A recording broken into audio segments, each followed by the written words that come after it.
Welcome to the Cybersecurity Matters podcast. Your hosts today are me, Matt Rose, and Harry Baldwin, two members of the Nuco Cyber team, and we're delighted to be joined by the Chief Investigator at Binalyze, Lee Sult. Lee began his career investigating cybercrime and has spent more than a decade helping organizations respond to some of the world's most complex cyber incidents. From being a founding forward deployed security engineer at Palantir to co-founding Harangi and now leading CERT at Binalyze. His career has been centered around understanding how attackers operate and ensuring organizations can respond faster and more effectively. Lee, welcome to the show. Matt, thanks. It's great to be here today. Today we'll be talking all things you, people, and the cybersecurity industry. But to get us started, we always love asking our guests, how did you first get into cybersecurity? Oh, man. I don't have a repeatable story here. Long story short is my mother was a CEO and my father was a homicide investigator. So I kind of grew at the intersection of entrepreneurship and investigations. Fast forward a bunch of years, I had a major injury to my knee, and I wanted to get into law enforcement, but I couldn't do it. So I started doing digital. I joined as a civilian dispatcher, and did some digital forensics at that point. And our police department effectively got hacked, or we had a unauthorized access to our communication systems. And assisted with that investigation. And it was a year after that I got into doing incident response versus digital forensics. I mean, that's a really interesting background. It sounds like cybersecurity was almost kind of destiny for you, with that kind of cards being played right from the start, basically. But I'm sure that we'll dive into that a little bit deeper. I know that Harry's got some early career questions that he'd like to dive deeper in, so I'll hand over to Harry. Thanks, Matt, and Lee. Great to have you on the podcast. I think my first question is more about the lessons you learned from those early experiences and how you've brought them into your career today. So tell us about your time as a dispatcher and what lessons it taught you, really. It taught me what important was, and I got a lot of opportunity to ride with the folks on the street, both with police, fire, and EMS, and so I've really spent a majority of my career doing incident management and investigations around where the computers or the data is the target of the crime rather than the means of a crime. So you pair those two things together, and I've done all the stuff and cleaned up all the things that nobody really wants to talk about off the streets and things along those lines. So I walk into some of these large scale incidents, and one of the questions I've verbalized but normally ask myself is like, is anybody dead today? No. Is anybody going to the hospital today? No. So probably not that important. That's starting to change a little bit with some of the destructive attacks we're seeing in 2026. But for the past 20 years or so, I did my first criminal case in 2008, I think. It's certainly just not been as impactful or as important as what our first responders deal with every day on the street. So that was what I learned, is perspective. Yeah, I'd imagine it teaches you a lot of things, right? Because cybersecurity can feel like a really stressful, intense industry, but I think you've seen something which is lots more intense and stressful, so you're really able to manage it in a really positive way. So no, that's really interesting to hear. I think the next thing I wanted to ask was, obviously there is a natural progression, maybe, should you say, potentially, from being a dispatcher and being in law enforcement to moving into cybersecurity specifically. What was it that first attracted you to cybersecurity as a whole? Have you been a technology computer guy, or was it something about the motivation behind attacks? Like, what was it for you? I think it's a little bit of both. Tech has definitely been my hobby since a very early age. I had my first computer when I was like 4. My parents brought one home, and they've got stories about how I was learning the command line back then to get the games or whatever started. So I think that was a piece of it. And then second, it's just a natural fit, moving from, specific aspects of the military or law enforcement, because there is a thinking adversary on the other side in cybersecurity, which isn't necessarily the same in IT in general or when you think about more traditional jobs, like when you're trying to build a bridge or write a book or something along these lines, there's kind of a static standard that you need to write to. And cybersecurity, if you go build that bridge, you're not building the bridge to a standard. You're building the bridge knowing that somebody's going to come try to blow that thing up, and it's a completely different set of requirements. And I think that sort of dynamic component, and the fact that there's bad people out there that want to do all three of us and our entire audience harm, I was put on this planet to help people, and this is just the best way I can do that. Yeah, absolutely awesome. And I think what's again really interesting about your background is that you mentioned law enforcement, being a dispatcher. You've also worked across consulting, incident response, product development, and founded your own company. How have you found that journey? Because they all feel like slightly different challenges, and what lessons have you learned from some of those key experiences there? Sure. I've been chewing on the same problem my whole career, exactly the same one. If you look at the LinkedIn, it's like every couple of years I'm on to a different mission type of thing, but it's really at the end of it, it's a core problem. 20 years ago, if you're doing incident response, it's a bunch of, to use the U.S. military stuff, it's a bunch of Green Berets and Navy SEALs. It's a bunch of Tier 1 people. And those are the only folks that were really qualified to do incident response. Like even internal teams were not so good. Well, that's a problem to me. And I look at this more like a public service where every company, every municipality, so on and so forth, every organization needs its own firefighting or police capabilities from a cyber analogy perspective. So I've really been on the journey to figure out how to democratize this. So I founded my own company. I was arrogant enough back then. I needed to prove something to myself. I needed to follow my mom's footsteps. And we started off building deeper products and doing services like that, pivoted. But I've been on the digital forensics niche product or service delivery aspect for quite a while. And there's a lot of the, ideas I've been a part of developing that are now taking hold throughout the industry. And I think, that's something I'm very proud of. And on the technology side here at Binalyze, we're making it approachable so that it doesn't have to be those Green Berets or Navy SEALs that are clicking the buttons, collecting the evidence, and delivering reports to victims and regulators. Yeah, absolutely. Really interesting. And you touched on, building your own company, as in building Harangi specifically. What would you say were the main things that you took from that experience? I mean, I know you've said previously that the business had to constantly evolve to the shifting security industry. Were there any other things that really stuck out to you as lessons or insights from the Harangi experience specifically? I think cyber is a very difficult thing to educate folks on, both and I use the terminology victim. As an incident responder, most of my customers are victims literally temporally before they became my customer. But you can use those terms interchangeably. So explaining it to the customer, the victim, is difficult. Explaining it to your staff is difficult, and explaining it to investors is difficult. And the reason for that is, if you go out and you build houses for a living, when you're done with your job, there's a roof over somebody's head. If you do cybersecurity really well, literally nothing happens. The best positive outcome for cybersecurity is nothing happens, and there's nothing that you can hold in your hand. So it makes it difficult to explain. Second to that is it makes it a field that is just rife with charlatans. And you've got two types. You've got the types that know that they're full of stuff, or they're full of horse hockey. And then you got the type that are suffering from the Dunning-Kruger effect, where they think they're at the top of their field and they're just not even close. And, the thing that I've learned is, like, when you encounter those folks, the results speak for themselves. Don't use words. Just go out there and let them do their thing and live in their bubble.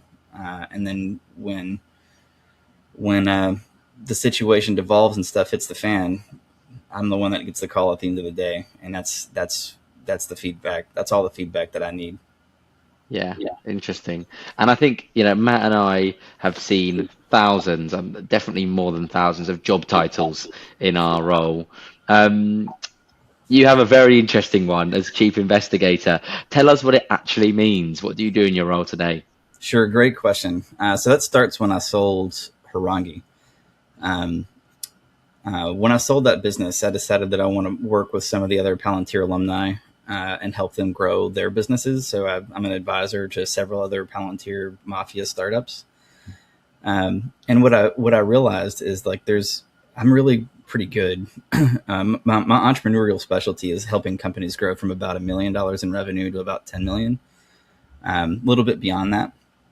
I don't know. I can visualize the things that need to fall in place in my head quite well, and I can articulate those points. So that's what I did for the past 5 or 6 years or so. Is I've been serving in that sort of role, and that's chief investigator at Black Panda, principal investigator at Sleuthkit Labs, and chief investigator here. So it's kind of a more commercial name for founder in residence or entrepreneur in residence or something along those lines. That puts my subject matter expertise first, because that's the stuff that I really enjoy. And I just kind of deal with all the noise from an entrepreneurial perspective, where it's like, yeah, I'm good at all that stuff. I can help navigate. It's not necessarily what I enjoy doing day to day. I'd rather just be continue to focus on my research and my passion, which is the figuring out how attackers think and stopping them with technology. Yeah, absolutely. And a final question, and I know I should definitely hand the mic over to Matt in a moment, but it's honestly really interesting hearing about your career. I'm really curious to hear what achievement across your career you're most proud of, because you've been involved in some mission critical things. So I'm sure you've done there's amazing things you haven't shared. But what achievement would you say you're most proud of? I would say it's going to be along those the Palantir alumni founder factory thing. So most of the people that work directly for me at Harangi are now founders or executives at other companies, which is really including things like chief delivery officer at one of Harangi's biggest competitors. If you look at the folks that worked for me or worked with me at Black Panda, 2 of those are founders now. And that's the thing that's the impact in my legacy. Moreover, is a couple of those guys now have people that have left their leadership and have become founders. So I have startup grandbabies, and Palantir has startup great grandbabies, as you might say. So that's what I'm most proud of. Is I can look at the list of startups and see my legacy right there. It feels great. Of course, there's a whole bunch of major incidents and things along those lines, but it's not something that maybe I played a key role in those things, but it's just a point in time. Yeah, absolutely. Well, thank you so much for sharing more about your career. I'm going to hand over to Matt to talk you through talent and the rest of the questions. Thanks very much. Thanks, Harry. And I think it's quite a nice segue from what your last answer, Lee. Obviously talent is a massive part of everything that we do too. But getting the chance to speak to someone who's built so many kind of high performing security teams, I'm keen to understand what sort of qualities you look for when hiring investigators and kind of incident responders today. Yeah, it's the qualities I look for are 2 things: authenticity and curiosity. And by default, if you're curious and authentic, you're passionate. So maybe you can call it all 3 of those things. I don't necessarily care what your passion is in. You need to be curious about technology and the way that people think as an analyst or an investigator. That's fairly important for longevity in this field, or at least as an analyst or an investigator. So I think those are the things from qualities. And then it's just a hard requirement. If you want to get into this field, you have to have a home lab, and that could be Hack the Box or something along those lines. But if you have a home lab where you're actively configuring things, like that's how you get hired. And obviously it's an evolving space like every other area in the industry, but hiring in particular as well, with the 2-letter word that no one can stop talking about, AI. Also, particularly on the other side of things, AI is changing, for example, how attackers and defenders operate across the industry. How much is this changing what organizations and hiring managers are looking for, in your opinion? Or is it more focused around those soft skills? I think honestly, for me, it doesn't change anything from a hiring perspective. It's another tool that I expect people to know how to use. So there's that piece. It's more like it's maybe I have a unique perspective in this. For me, it's great. You can use AI. A lot of people can do that now. They've optimized the user experience. There's a bunch of YouTube videos out there, etc. But can you tell me when you don't use AI? Like, when does a human need to be in the loop? Can somebody explain human computer symbiosis to me? Or even if they don't know the academic terminology, can they explain the concept? This is what these are the things that I look for. I think there's a big push at some companies that have like hiring, call them assembly lines or whatever. Yeah, it's a tough world out there for those folks, because those people that are operating those things have no freaking clue how to deal with AI, none whatsoever. I've got people coming to me with like 15 years of experience saying they got disqualified from a job they're overqualified for because they weren't technical enough. And I'm like, something is wrong with the hiring process. Somebody used AI in the wrong way and they're filtering the wrong stuff. So I think right now in industry, networking is probably the most important thing, bar none. And then, Absolutely. Of course, working with folks like yourself who know how to navigate that stuff. Yeah, absolutely. I couldn't agree more. I don't think AI has been any help to the hiring process whatsoever. But I think one of the things we've also talked about in our prior conversations is about kind of how you make complex investigations more accessible to the masses. How do you empower less experienced analysts or people new to this part of the industry without sacrificing investigations depth? Is it about delivery? Is it about kind of presenting data? How do you go about that? Great question. It starts with having the outcome in mind. And I try. There's more to it than what I'm about to say, but I try to keep it as simple as possible. And the outcome is that you need to answer 4 questions for the victim of cybercrime. Number 1, is the attacker still here? Does the attacker still have access to your environment? Number 2, which systems or assets are affected? So what needs to be fixed?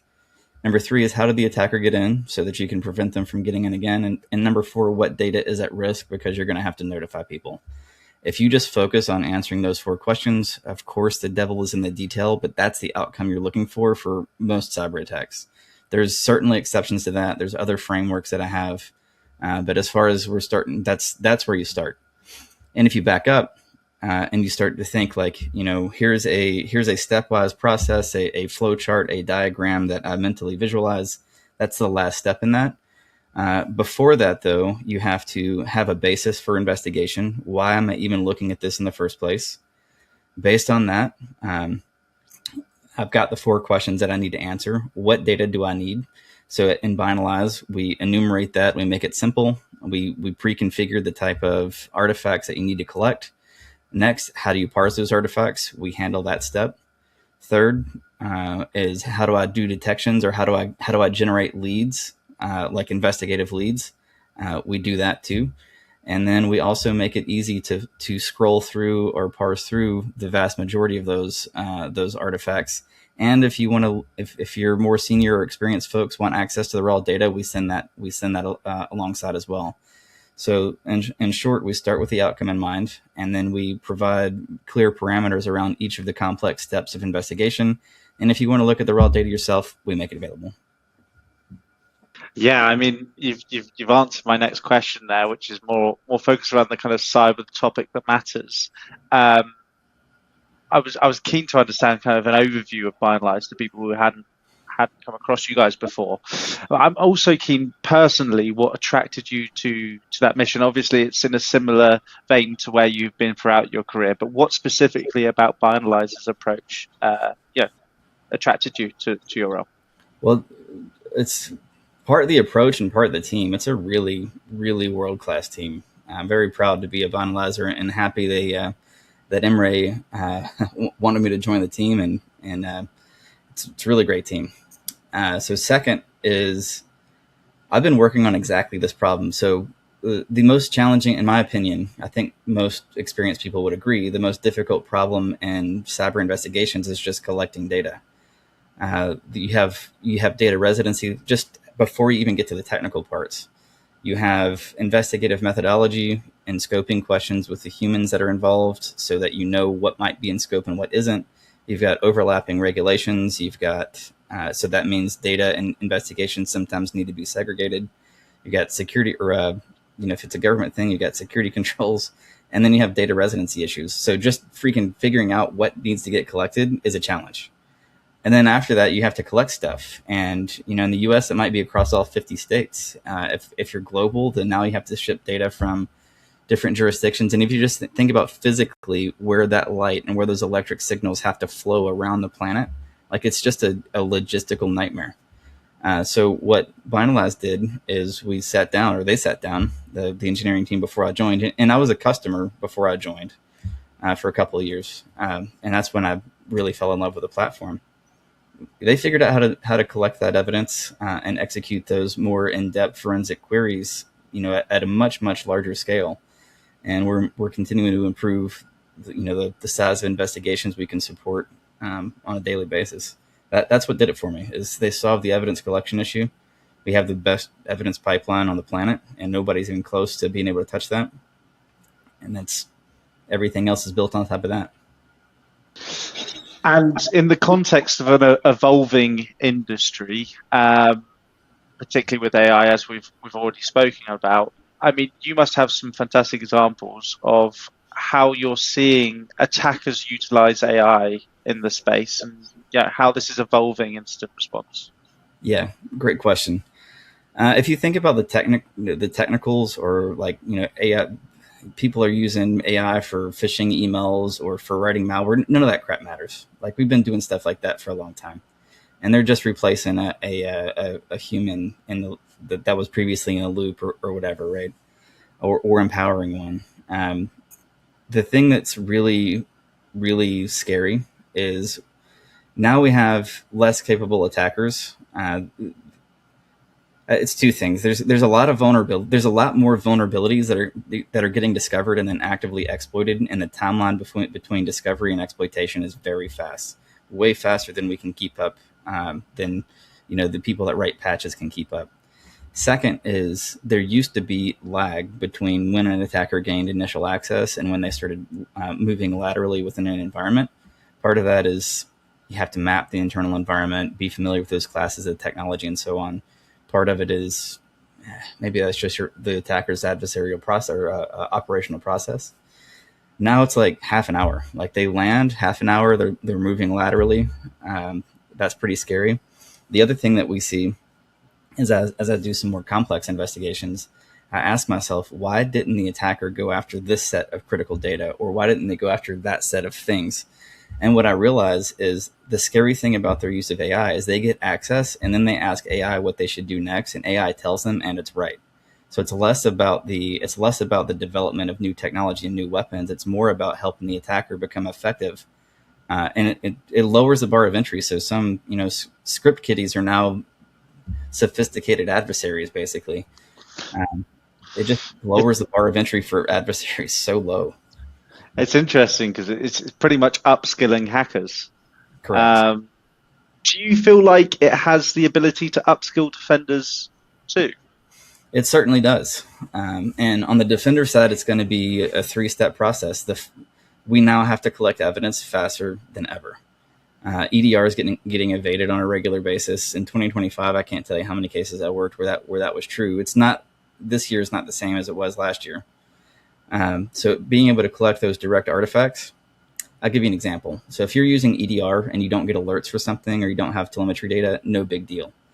If I try to collect a direct artifact and I don't get a return, I know there's a problem. So it's different when. So just that, even if somebody tries to break something, if I don't get the data, I'll know that there's a problem. So the faster that we can collect that evidence and then process it, so there's a clearly deterministic requirement for the collection, parsing, and some analysis of that data. But when you have 20,000 systems and you're in scope in an investigation, you really need that AI to help you develop that investigative plan, maybe it can take a set of those findings and kind of deliver a set of hypotheses for the human to test.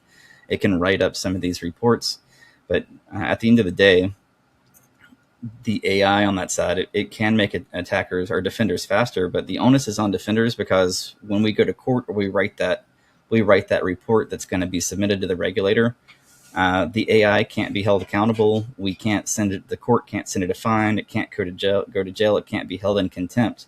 So it's unlike the attackers are free to use it, and there's no, they're not going to get in trouble. The defenders have much more regulation and much more rigor that we have to use. And as long as you're keeping your analytical processes about 90% deterministic, you can use AI for that last 10%. And that, as it turns out, that last 10% is what generally takes the most time, figuring out how to communicate that to the victims or the regulators. And many organizations are continuing to buy more and more security tools, and many of those still struggle to understand what's actually happening in their environments. Why do you think this is, and how does this impact the cybersecurity industry kind of overall, really? So our industry is currently over-optimized for detection and prevention, which is great. It's a great thing. You can't get rid of that stuff, but we keep trying to close the Pareto principle, the 80-20 rule. We're at like 95%. So the attackers have simply optimized for the 5% of things that can't be prevented. And this is a classic example of asymmetric warfare. When any pick a fighting force, if they have a forward operating base, it's going to be even with overlapping defense architecture, they stop 95% of the attacks. But you get some dude on a hill with an RPG that launches a round into the base. There's no avoiding that, really, and that's what we're dealing with. That's what we're dealing with in cyber too. So we keep putting dollar or all these investment dollars into detection and prevention. We're already really doggone good at that.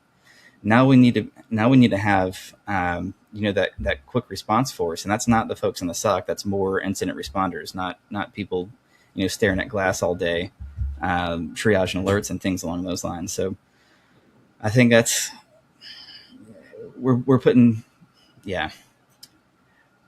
we have new categories of underlying technology where that increases attack vector, and we're very concerned about, and we should be, about getting visibility into that.